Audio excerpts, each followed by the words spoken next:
The Golden Bird.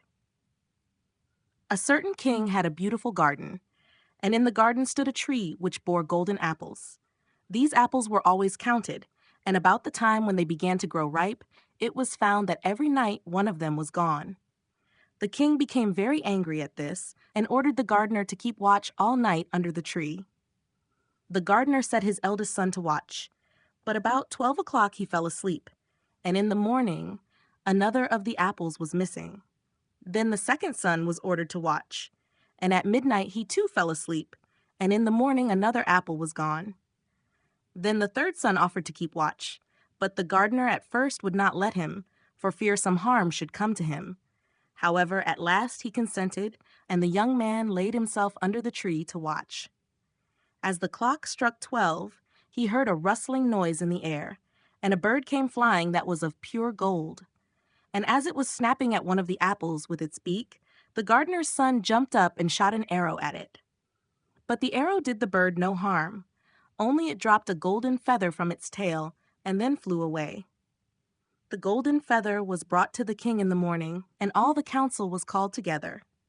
Everyone agreed that it was worth more than all the wealth of the kingdom. But the king said, "One feather is of no use to me, I must have the whole bird." Then the gardener's eldest son set out and thought to find the golden bird very easily. And when he had gone but a little way, he came to a wood, and by the side of the wood he saw a fox sitting. So he took his bow and made ready to shoot at it. Then the fox said, "Do not shoot me, for I will give you good counsel. I know what your business is, and that you want to find the golden bird. You will reach a village in the evening, and when you get there, you will see two inns opposite to each other, one of which is very pleasant and beautiful to look at. Go not in there, but rest for the night in the other, though it may appear to you to be very poor and mean." But the son thought to himself, "What can such a beast as this know about the matter?" So he shot his arrow at the fox, but he missed it, and it set up its tail above its back and ran into the wood. Then he went his way, and in the evening came to the village where the two inns were, and in one of these were people singing and dancing and feasting, but the other looked very dirty and poor. "I should be very silly," said he, "if I went to that shabby house and left this charming place." So he went into the smart house and ate and drank at his ease, and forgot the bird and his country too. Time passed on, and as the eldest son did not come back, and no tidings were heard of him, the second son set out, and the same thing happened to him. He met the fox, who gave him the good advice. But when he came to the two inns, his eldest brother was standing at the window where the merrymaking was, and called to him to come in, and he could not withstand the temptation, but went in, and forgot the golden bird and his country in the same manner. Time passed on again, and the youngest son too wished to set out into the wide world to seek for the golden bird. But his father would not listen to it for a long while, for he was very fond of his son, and was afraid that some ill luck might happen to him also, and prevent his coming back. However, at last it was agreed he should go, for he would not rest at home, and as he came to the wood, he met the fox and heard the same good counsel. But he was thankful to the fox, and did not attempt his life as his brothers had done. So the fox said, "Sit upon my tail, and you will travel faster." So he sat down, and the fox began to run, and away they went over stock and stone so quick that their hair whistled in the wind. When they came to the village, the son followed the fox's counsel, and without looking about him, went to the shabby inn and rested there all night at his ease. In the morning came the fox again, and met him as he was beginning his journey, and said, "Go straight forward, till you come to a castle, before which lie a whole troop of soldiers fast asleep and snoring. Take no notice of them, but go into the castle and pass on till you come to a room where the golden bird sits in a wooden cage. Close by it stands a beautiful golden cage. But do not try to take the bird out of the shabby cage and put it into the handsome one, otherwise you will repent it." Then the fox stretched out his tail again, and the young man sat himself down, and away they went over stock and stone till their hair whistled in the wind. Before the castle gate all was as the fox had said, so the son went in and found the chamber where the golden bird hung in a wooden cage, and below stood the golden cage, and the 3 golden apples that had been lost were lying close by it. Then thought he to himself, "It will be a very droll thing to bring away such a fine bird in this shabby cage." So he opened the door and took hold of it and put it into the golden cage. But the bird set up such a loud scream that all the soldiers awoke, and they took him prisoner and carried him before the king. The next morning, the court sat to judge him, and when all was heard, it sentenced him to die, unless he should bring the king the golden horse which could run as swiftly as the wind. And if he did this, he was to have the golden bird given him for his own. So he set out once more on his journey, sighing, and in great despair, when on a sudden his friend the fox met him and said, "You see now what has happened on account of your not listening to my counsel. I will still, however, tell you how to find the golden horse, if you will do as I bid you. You must go straight on till you come to the castle where the horse stands in his stall. By his side will lie the groom fast asleep and snoring. Take away the horse quietly, but be sure to put the old leathern saddle upon him, and not the golden one that is close by it." Then the son sat down on the fox's tail, and away they went over stock and stone till their hair whistled in the wind. All went right, and the groom lay snoring with his hand upon the golden saddle. But when the son looked at the horse, he thought it a great pity to put the leathern saddle upon it. "I will give him the good one," said he. "I am sure he deserves it." As he took up the golden saddle, the groom awoke and cried out so loud that all the guards ran in and took him prisoner, and in the morning he was again brought before the court to be judged and was sentenced to die. But it was agreed that if he could bring thither the beautiful princess, he should live and have the bird and the horse given him for his own. Then he went his way very sorrowful, but the old fox came and said, "Why did not you listen to me? If you had, you would have carried away both the bird and the horse. Yet will I once more give you counsel. Go straight on, and in the evening you will arrive at a castle. At 12 o'clock at night the princess goes to the bathing house.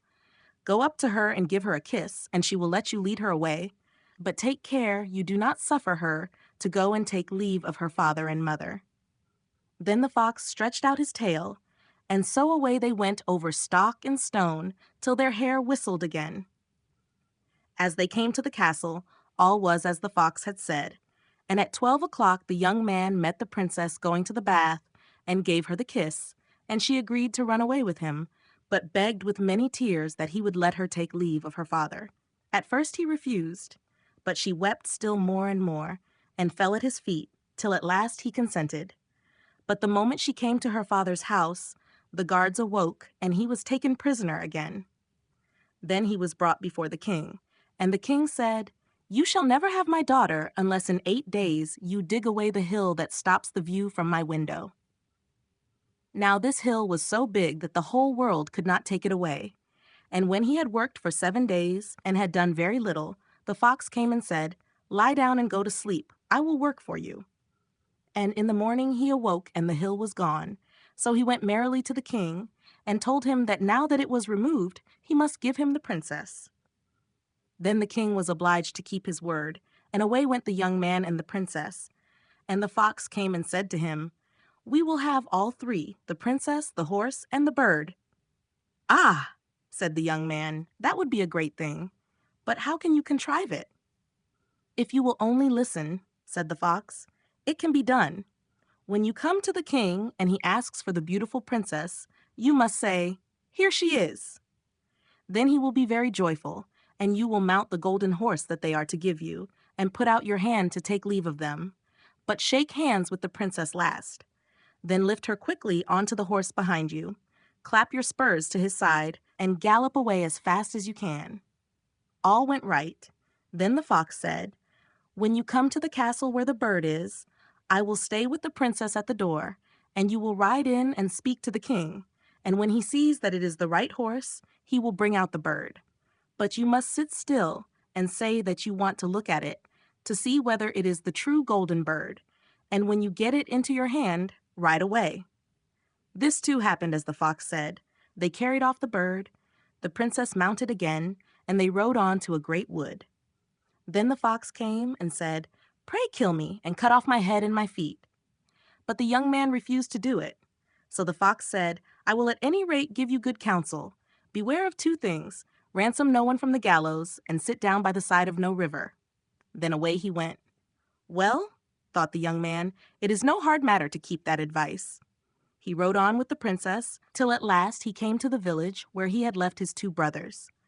And there he heard a great noise and uproar. And when he asked what was the matter, the people said, "Two men are going to be hanged." As he came nearer, he saw that the two men were his brothers, who had turned robbers. So he said, "Cannot they in any way be saved?" But the people said no, unless he would bestow all his money upon the rascals and buy their liberty.